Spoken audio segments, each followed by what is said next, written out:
Genèse, chapitre 2. Ainsi furent achevés les cieux et la terre et toute leur armée. Dieu acheva au 7e jour son œuvre qu'il avait faite, et il se reposa au 7e jour de toute son œuvre qu'il avait faite. Dieu bénit le 7e jour, et il le sanctifia, parce qu'en ce jour il se reposa de toute son œuvre qu'il avait créée, en la faisant. Voici les origines des cieux et de la terre quand ils furent créés.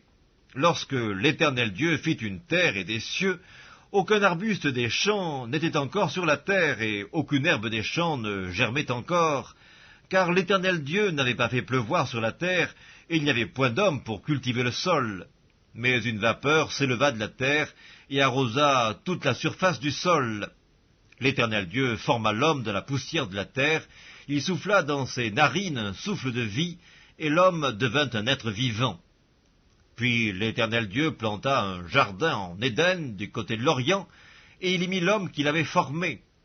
L'Éternel Dieu fit pousser du sol des arbres de toute espèce, agréables à voir et bons à manger, et l'arbre de la vie au milieu du jardin, et l'arbre de la connaissance du bien et du mal. Un fleuve sortait d'Éden pour arroser le jardin, et de là il se divisait en 4 bras. Le nom du premier est Pichon. C'est celui qui entoure tout le pays de Havila, où se trouve l'or. L'or de ce pays est pur, on y trouve aussi le bdellium et la pierre d'onyx. Le nom du second fleuve est Gihon, c'est celui qui entoure tout le pays de Cush. Le nom du troisième est Hiddekel, c'est celui qui coule à l'orient de l'Assyrie. Le 4e fleuve, c'est l'Euphrate. L'Éternel Dieu prit l'homme et le plaça dans le jardin d'Éden pour le cultiver et pour le garder. L'Éternel Dieu donna cet ordre à l'homme: tu pourras manger de tous les arbres du jardin, mais tu ne mangeras pas de l'arbre de la connaissance du bien et du mal, car le jour où tu en mangeras, tu mourras. L'Éternel Dieu dit: il n'est pas bon que l'homme soit seul, je lui ferai une aide semblable à lui.